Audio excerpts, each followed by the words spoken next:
사랑하는 성도 여러분, 세상에 많은 사람들이 하나님을 믿는다 하지만 그 중에는 하나님의 사랑을 느끼지 못하며 구원의 확신조차 없는 사람들이 많이 있습니다. 당신이 믿는 하나님은 어떤 분이십니까? 이런 질문을 받았을 때 자신 있게 대답하지 못하는 사람도 많이 있지요. 자녀라면 당연히 아버지에 대해서 알아야 합니다. 아버지와 대화를 나눌 수도 있고 서로 마음을 주고 받을 수도 있어야 하지요. 그런데 하나님의 자녀라 하면서도 아버지 하나님에 대해 잘 알지 못하고 하나님과 사귐을 갖지도 못한다면 구원의 확신을 갖기도 어렵고 충만한 신앙생활을 할 수도 없는 것입니다. 십자가의 도는 아버지 하나님에 대해서 그리고 우리를 향하신 하나님의 뜻과 섭리에 대해서 명확하게 알려드리는 말씀입니다.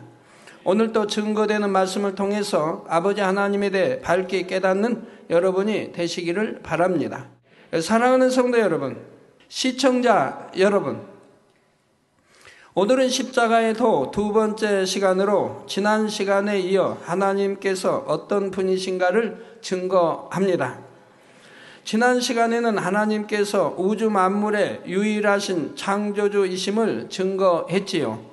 지으신 만물과 사람으로서는 불가능한 권능의 역사 가운데 창조주의 증거가 나타나 있다 했습니다. 이제 두 번째로 하나님은 스스로 계신 분입니다. 하나님께서 천하 만물을 창조하셨다 하면 종종 이런 질문을 하는 사람들이 있습니다. 창조주 하나님은 누가 지으셨습니까? 하나님은 언제부터 계셨으며 그 이전에는 무엇이 있었습니까? 하는 것입니다. 이에 대해 출애굽기 3장 14절 전반절에 보면 하나님이 모세에게 이르시되 나는 스스로 있는 자니라 하셨습니다. 누군가가 하나님을 낳은 것도 아니고 누군가가 하나님을 지은 것도 아닙니다. 하나님은 사람이 상상할 수 없는 영원 전부터 이미 존재하고 계셨고 앞으로도 영원 후까지 계시는 분입니다. 그런데 사람의 경험과 지식 속에서는 모든 것의 시작과 끝이 있습니다. 예를 들어 사람이나 동물도 시작과 끝이 있지요. 곧 언제 어떤 부모에게서 태어났다는 시작이 있고 언제 어떻게 죽었다는 끝이 있습니다. 아무리 오래된 골동품도 분명히 그것이 만들어진 시작점이 있지요. 역사적인 사건에도 그 시작과 결말이 있고요. 그러니 하나님에 대해서도 처음에 어떻게 존재하게 되셨는지 시작점이 있어야 할 것처럼 생각하는 것입니다. 그러나 만약 여러분이 인간적인 사고의 한계를 벗어나 생각할 수 있다면 창조주요 절대자이신 하나님께서 어떤 시작점이 있다면 그것이 오히려 이상하게 여겨진다는 사실입니다. 우리 사람은 태어난 시작점이 있고 그리고 또 지식의 시작점이 있죠. 이런 것이 있기 때문에 그렇게 잘못 이해하게 되고 또 오해하게 되고 또 이해가 안 되는 것입니다. 여기에다 맞춰서는 아니 된다 이 말입니다. 만약 하나님께서 어느 시점부터 존재하게 되셨다면 그 이전에는 무엇이 있었는가를 생각하게 됩니다.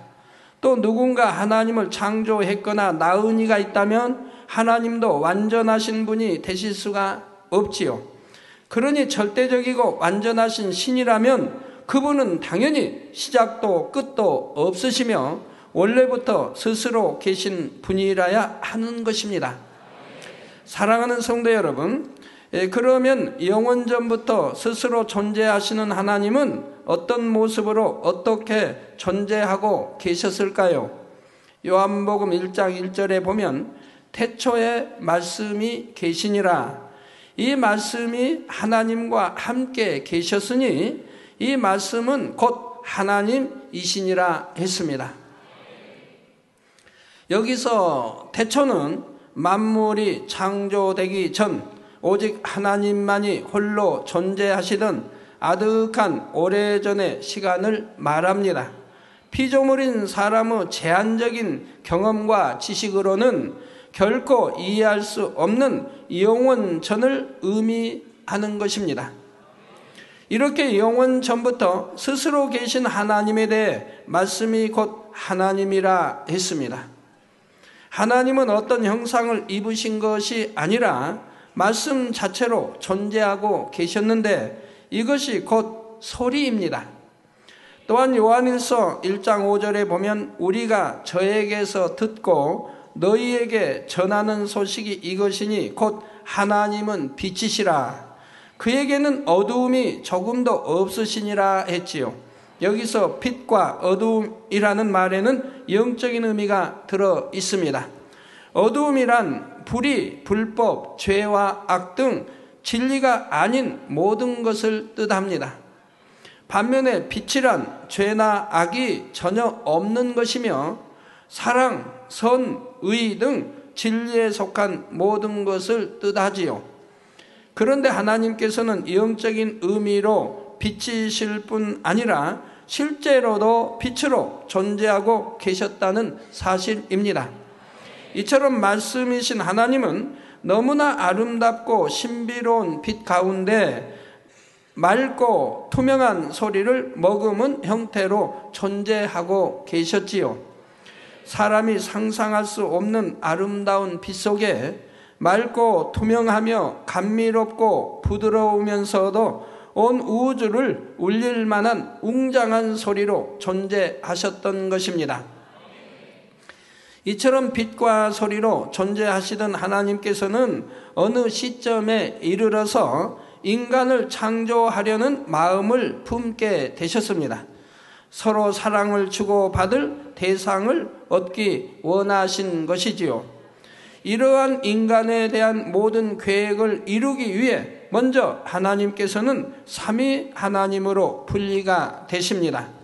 성부 하나님으로부터 장차 인류의 구세주가 되실 성자 예수님, 그리고 보혜사 성령님께서 분리되신 것입니다. 이렇게 해서 세 분으로 각각 존재하게 되셨지만 이 세 분의 근본은 동일하십니다. 그래서 삼위일체라고 표현하는 것입니다. 이렇게 삼위일체로 분리가 되시면서 하나님은 구체적인 형상을 입게 되셨습니다. 그 형상이 어떤 것인지 창세기 1장 26절에 잘 나와 있지요. 우리의 형상을 따라 우리의 모양대로 우리가 사람을 만들고 하신 것입니다.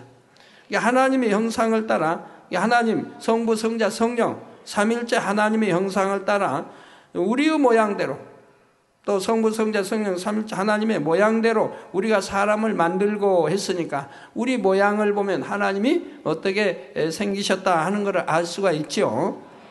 즉 삼위 하나님께서 사람을 지으실 때에 하나님의 형상을 따라 지으셨다는 사실입니다.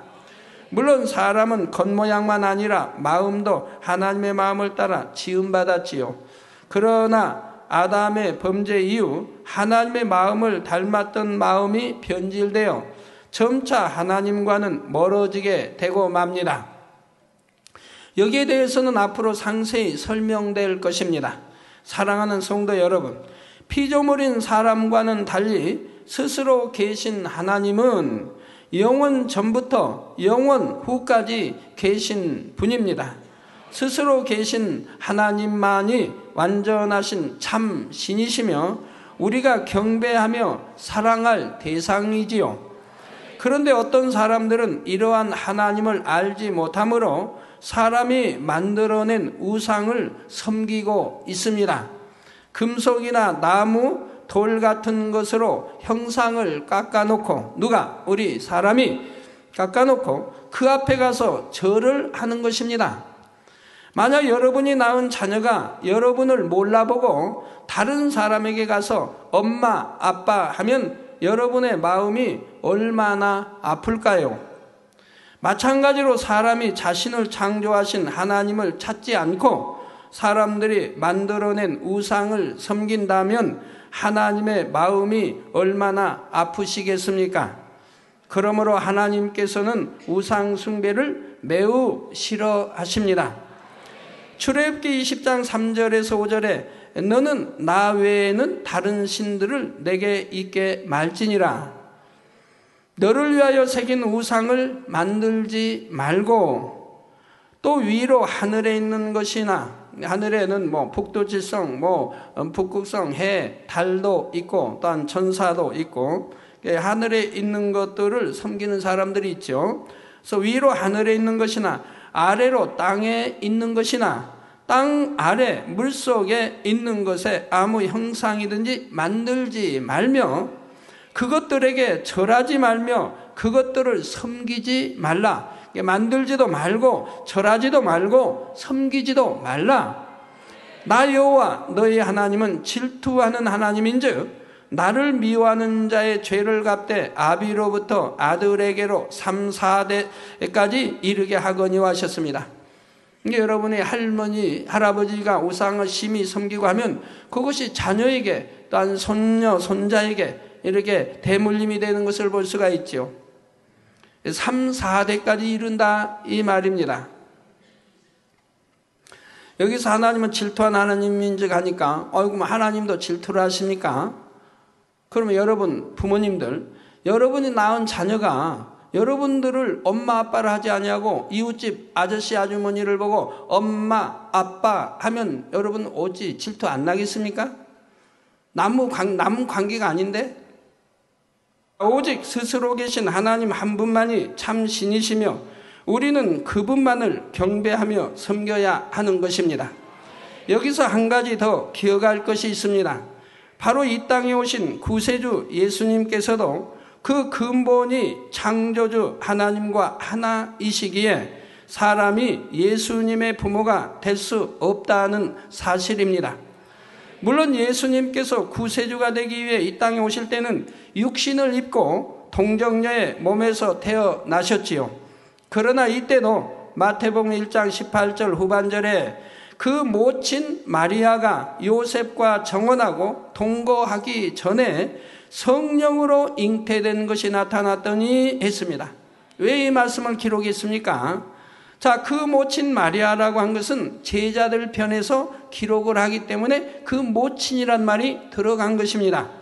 그 모친 마리아가 요셉과 정혼했다 이 말입니다. 정혼하고 동거하기 전에, 이게 중요하죠. 동거하기 전에 성령으로 잉태된 것이 나타났더니 라는 말씀은 요셉의 핏줄을 또는 기를 받지 아니했고 마리아의 핏줄을 기를 받지 아니했고, 자, 남자인 요셉의 정자와 또 여자인 동정녀 마리아의 난자를 통해 잉태된 것이 아닌 성령으로 잉태된 것을 분명히 강조하기 위해서 이렇게 기록을 해놓았다 이 말입니다. 바로 성령, 요셉과 정혼하고 동거하기 전에 정혼해가지고 혹시 사랑하지 아니했나? 그게 아니라 바로 동거하기 전에 성령으로 잉태된 것이 나타났다 이 말입니다. 그러니까 남자의 정자와 여자의 난자를 통해 잉태된 것이 아님을 분명히 기록하고 있는 것이라 이 말입니다. 사람처럼 아버지의 정자와 어머니의 난자를 통해 부모의 기를 물려받고 잉태되신 것이 아니라 성령의 능력으로 잉태되신 것입니다. 다만 동정녀 마리아는 구세주를 잉태하는 도구로서 하나님께서 잠시 마리아의 몸만 사용하신 것입니다. 자, 그러면 여기서 친아버지가 되고 친어머니가 되려고 하면 분명히 남자의 정자와 여자의 난자를 통해 잉태됐어야 아버지, 어머니 할 수가 있는 것이라 이 말입니다.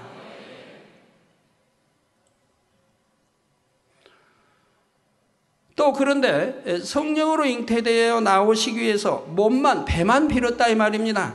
그런데 배만 빌었는데 어떻게 해서 어머니가 될 수 있는 것이냐 이 말입니다. 어떻게 어머니가 될 수 있냐 이 말입니다.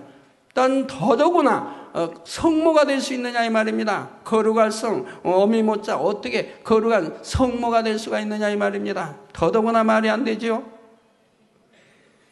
여러분, 만약에 아기를 낳지 못한 분들은 남자의 정자와 여자의 난자를 빼서 잉태시키는 법이 있습니다.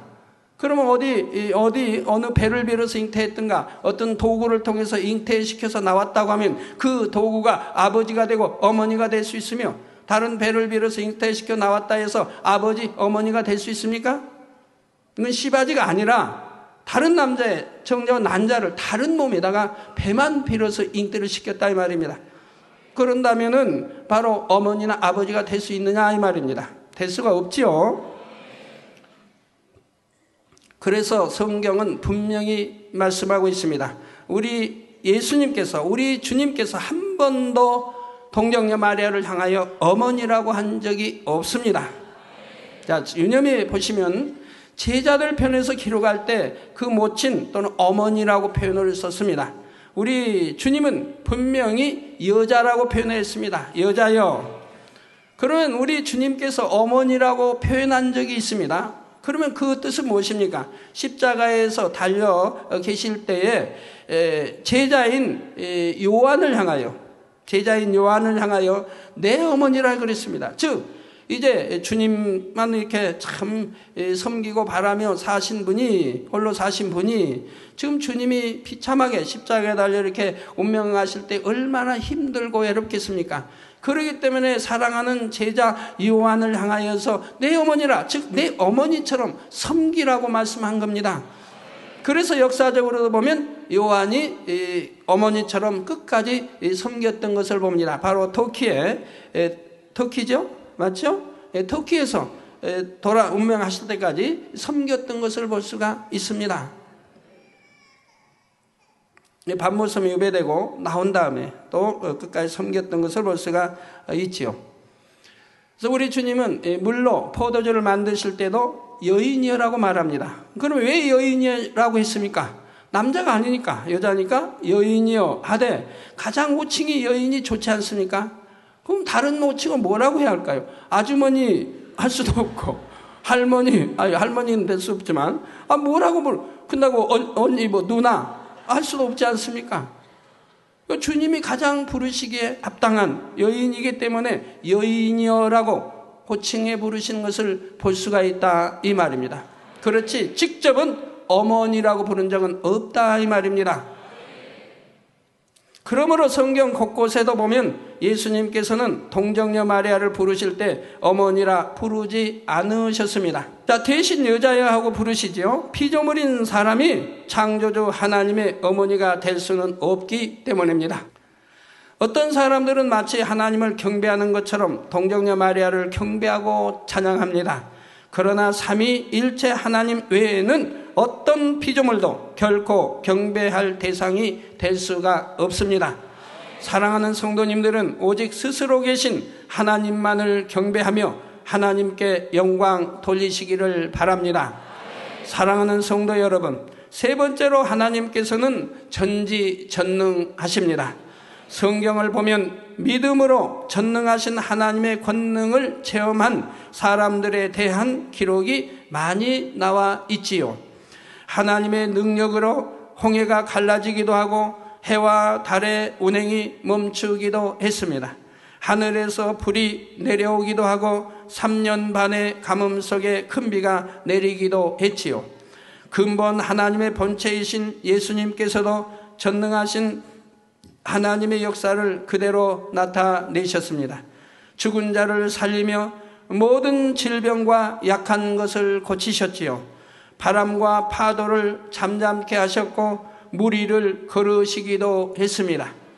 예수님께서 부활 승천하신 뒤에도 전능하신 하나님의 권능은 사도들을 통해 계속 나타났습니다. 특히 사도 베드로의 경우에는 사람들이 병자를 데려와서 베드로의 그림자라도 덮일 수 있기를 원했지요. 사도 바울의 경우에는 사람들이 그의 몸에서 손수건이나 앞치마를 가져다가 병자에게 얹어도 병이 낫고 악귀가 떠나갔습니다. 바울의 권능이 심히 크므로 손수건이나 앞치마를 통해서까지 하나님의 역사가 나타날 정도였다는 사실입니다. 여러분들은 현실로도 보고 계시지 않습니까? 우리 얼마나 많은 일꾼들이, 많은 우리 성도님들이 이 손수건을 통해서 수많은 사람들을 치료하고 있습니까? 또한 손수건 집회가 세계 곳곳에서 일어나고 있지 않습니까?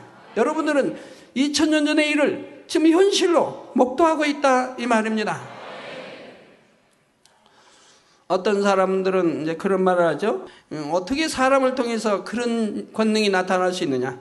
2000년 전에 예수님 당시에나 있었던 일이지 어떻게 사람을 통해서 그런 권능이 나타난단 말이냐? 그건 말도 되지 아니한다 라고 말하는 사람이 있다. 그래서 그런 걸 행한다고 하면 그냥 이단으로 정죄하는 사람들이 있다 이 말입니다. 마치 거짓말하는 것처럼 그렇게 말한다 이 말입니다. 그러면 성경에 기록된 사도 바울은 언제 사람입니까? 예수님을 친히 보았습니까? 아니지 않습니까? 예수님이 부활 후 승천 후에 우리 주님을 만났는데 그것도 친히 육을 입은 몸을 만난 것이 아니라 영으로 만났다 이 말입니다. 그리고 영의 음성을 들었다 이 말입니다. 그리하고도 그런 권능을 행했던 것을 볼 수가 있다 이 말입니다. 더더구나 2000년 전도 아닌 2000년 후에 지식에 지식을 더하며 모든 것이 빨라지며 죄로 아주 이렇게 관영한 세대에 하나님의 기사와 표적이나 권능을 보지 못한다고 하면 어떻게 참 믿음을 가질 수가 있겠습니까? 그런데 히브리서 13장 8절에 보면 예수 그리스도는 어제나 오늘이나 영원토록 동일하시니라 했습니다. 2000년 전에도 3000년 전에도 1000년 전에도 오늘도 동일하게 역사하시고 계시는 것입니다. 이 말씀처럼 예수 그리스도를 통한 하나님의 권능도 성경에 기록되던 당시에만 있었던 것이 아니라 오늘날도 얼마든지 나타날 수가 있습니다. 본 교회에는 바로 이러한 역사들이 개척 이래로 끊이지 않고 나타납니다. 매주마다 전국 전 세계에서 난치, 불치의 각색 병들을 치료받은 간증이 들어오지요. 더구나 제게 직접 기도받은 것이 아니고 인터넷이나 화상을 통해서만 기도받고도 놀라운 하나님의 역사를 체험하는 것입니다. 결혼하여 수년 동안 심지어 수십 년 이상 아기를 갖지 못하던 부부가 기도받은 후 잉태한 경우도 수도 없이 많이 있습니다. 우리나라뿐만 아니라 전 세계 많이 있지요. 해외에 계신 분들은 팩스나 이메일로 기도 제목과 사진을 보내오지요. 그럴 때도 사진에 손을 얹고 기도해주면 시공간을 초월하여 하나님의 권능이 나타납니다. 그중 파키스탄의 신시아라는 한 소녀는 셀리악이라는 질병으로 죽어가고 있었습니다. 몸이 너무 쇠약해져서 수술도 받을 수 없었고 의사들도 신시아를 살릴 방법이 없다 했지요. 그런데 마침 한국에 대전에 와 있던 신시아의 언니가 저에게 신시아의 사진을 가져와서 기도를 받았습니다. 제가 사진 위에 기도해 준 바로 그 시간부터 신시아는 급속히 건강을 회복하기 시작하였고 얼마 지나지 않아 건강하게 태어날 수가 있었지요.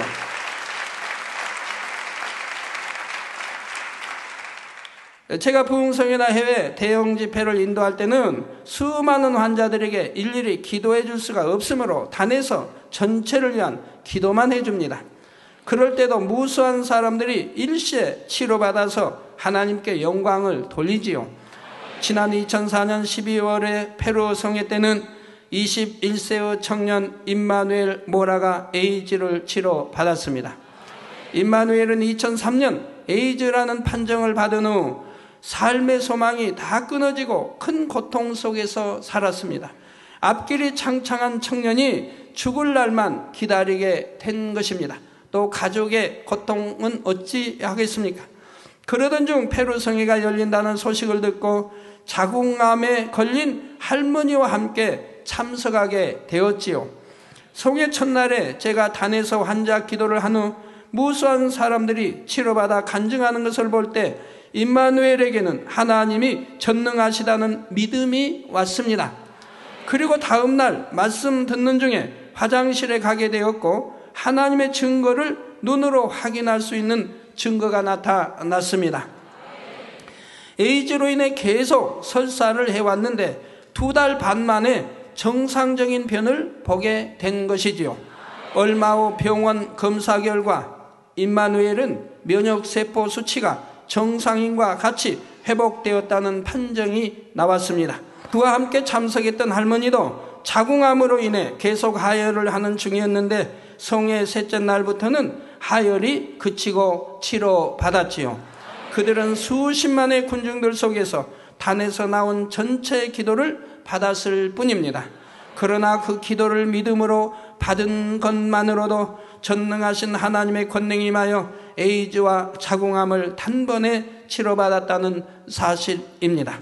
또한 성회 장소에 직접 나오지 못하고 인터넷, 위성, 텔레비전이나 케이블 방송 등을 통해 성회에 참석한 사람들도 동시에 치료받는 경우가 무수합니다. 그래서 매번 성회가 끝나고 나면 세계 곳곳에서 팩스나 이메일로 간증이 쇄도하지요. 사랑하는 성도 여러분, 전지전능하신 하나님의 능력으로는 치료의 역사만 베풀어지는 것이 아닙니다. 믿음으로 간구할 때 기사도 체험할 수가 있지요. 기사란 날씨와 기후 등 하늘의 천기를 움직이는 것입니다. 본교회 성도님들은 수련회나 어떤 행사가 있을 때 하나님께서 날씨를 주관하시는 것을 지금까지 셀 수 없이 체험해 왔습니다. 억수같이 쏟아지는 비가 기도하는 순간 멈추기도 수없이 해왔습니다. 각종 야외 행사 때는 믿음으로 기도하자 사방에서 구름이 몰려와서 따가운 햇볕을 가려주기도 했습니다. 특히 밖에서 체육대회를 한다든가 어떤 야외 행사를 가질 때는 그렇게 해 주신 것을 수없이 보아왔습니다. 그것도 우리가 잘 알 수 있는 것은 구름이 사방에서 몰려옵니다. 바람이 한쪽에 불어 한쪽에 불어가야 할 텐데 사방에서 몰려와서 순식간에 운동장을 하늘을 가려서 햇빛을 차단시켜서 덥지 않게 해주시는 것을 지금까지 무수히 봐왔던 것이지요.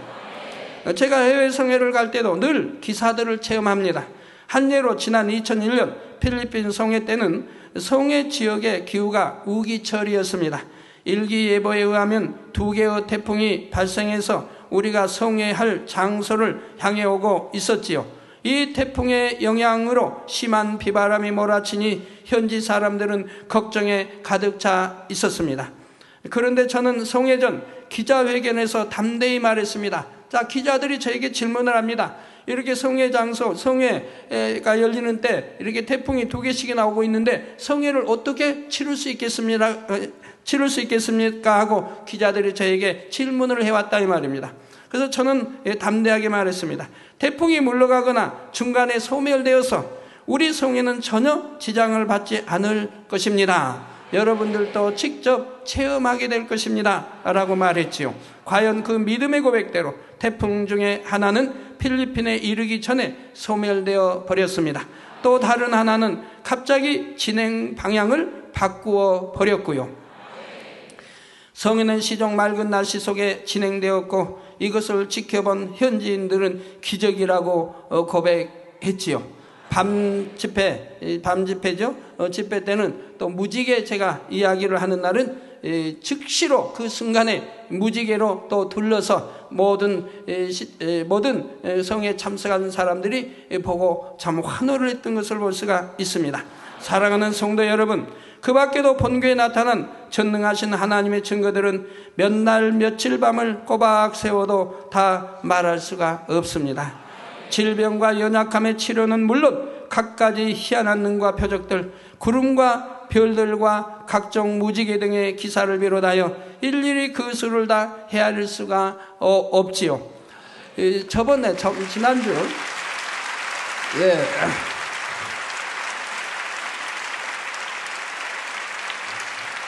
바로 손에 잡힐 듯 얼마나 가까이 떠 있습니까? 손에 잡힐 듯이 또 저희 갈릴리 기도처 바로 지붕 위에 있는 것처럼 또는 우리 교회도 마찬가지고 잡힐 듯이 저렇게 선명한 무지개로 둘러 있는 적이 수도 없지 많지 않습니까? 지금까지 촬영한 것만 해도 아마 수천이 넘을 것입니다. 지난주에는 우리 이제 니시 오케스트라가 사택을 방문했어요.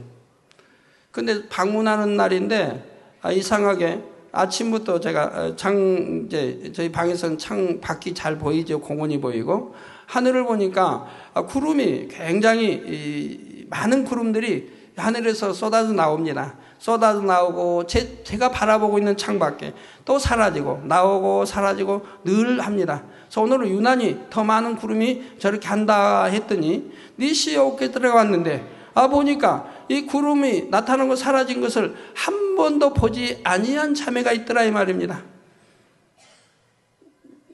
그래서 그 자매를 보고 자 보라고 했죠. 자 보라고.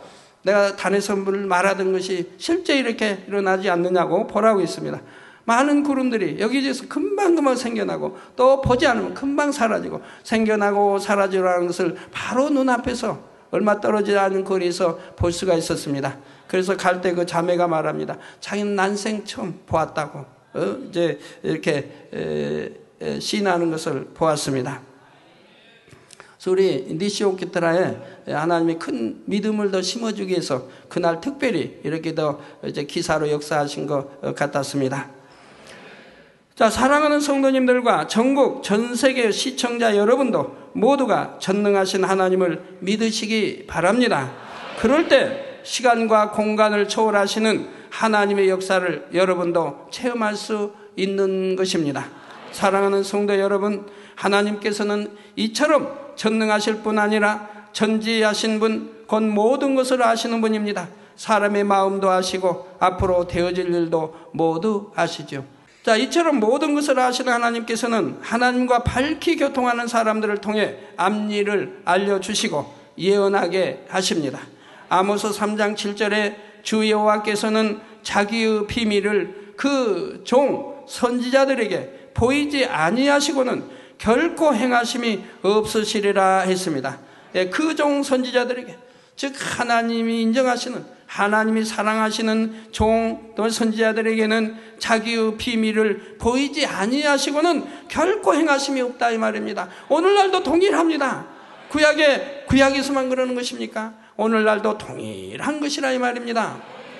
이 말씀처럼 하나님께서 선지자들에게 알려주신 수많은 예언들이 성경 곳곳에 기록되어 있지요. 인류의 구세주가 오심, 이스라엘의 멸망과 재건, 또한 마지막 때까지 세계의 흐름에 대해서도 상세하게 예언되어 있습니다.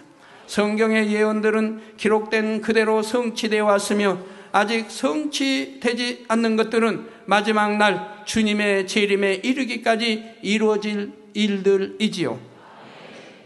오늘날도 하나님께서는 하나님과 교통하는 사람들을 통해 앞일을 알려주십니다.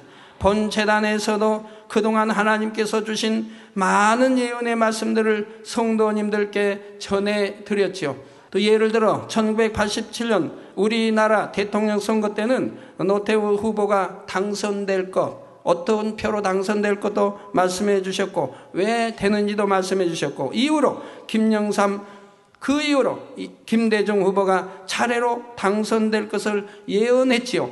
그리고 그 예언대로 적중했던 것을 볼 수가 있습니다.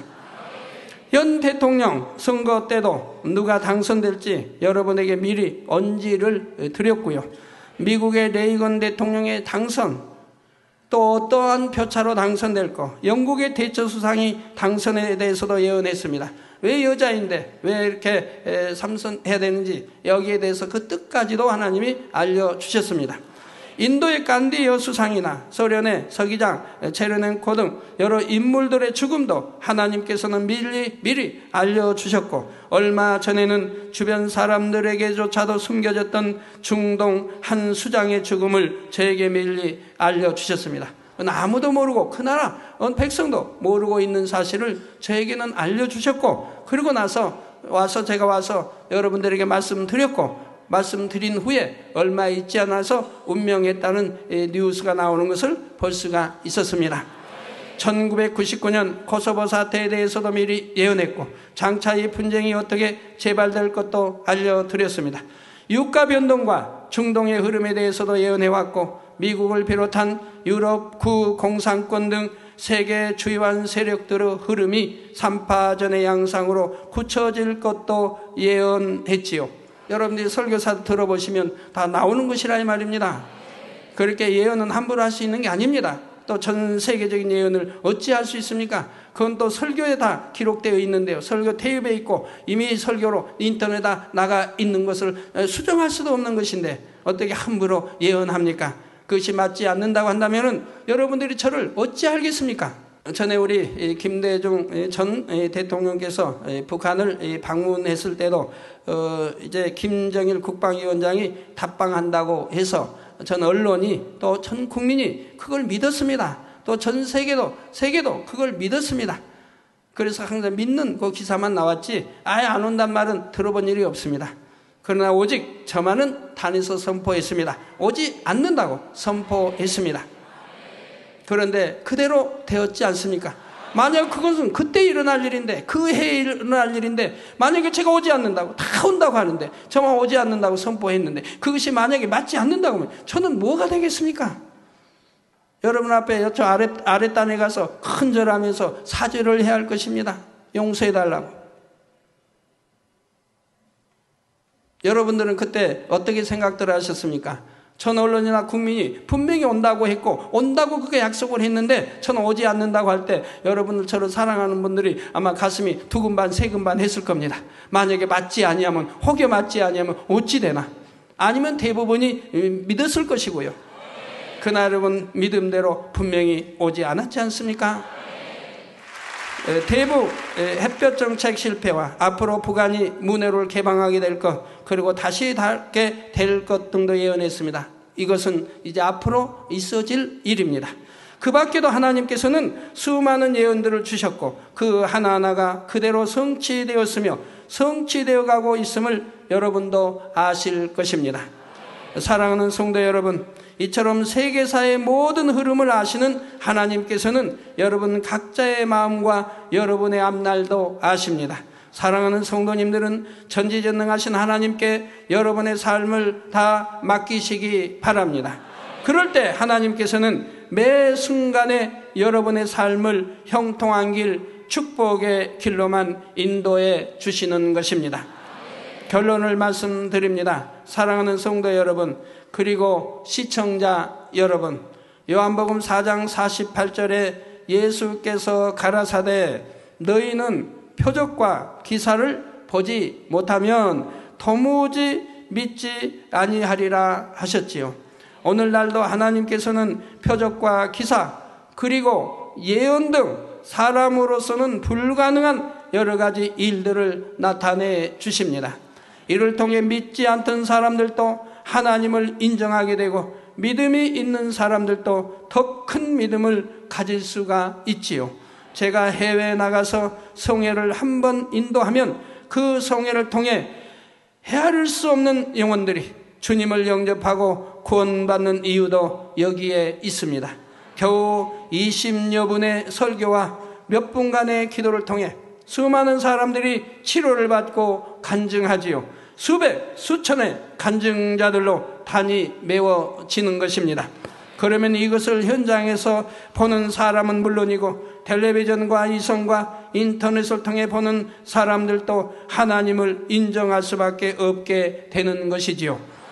종교와 문화가 다르고 언어와 인종이 다르다 해도 하나님의 권능 앞에 마음의 문을 열고 주님을 영접하게 된다는 사실입니다. 혹시 아직까지 하나님을 믿지 않으시는 분이 있다면 이 시간 전능하신 하나님을 믿으시기 바랍니다. 그래서 여러분도 전능하신 하나님의 능력을 여러분의 삶 속에서 체험해 나가시기를 바랍니다. 또한 믿음이 있는 분들도 이 시간 더욱 확실한 믿음을 가지심으로 날마다 하나님을 만나고 체험하시기를 바랍니다.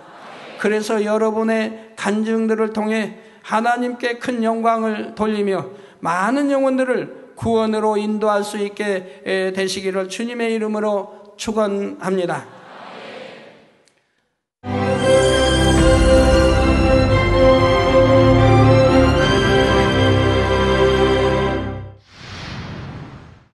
할렐루야. 전능하신 사랑의 아버지 하나님, 이 시간 기도받는 모든 성도님들 위해 안수하여 주옵소서. GCN 방송 시청자들이 인터넷과 화상을 통해 기도받는 지교회와 지성전, 그리고 전 세계 하나님의 자녀들 위에도 시공간을 초월하여 역사하여 주시기를 원합니다. 믿어지는 믿음을 주시고 부정적인 생각과 의심의 세력을 물리쳐 주옵시며 모든 시험 환난도 물리쳐 주옵소서.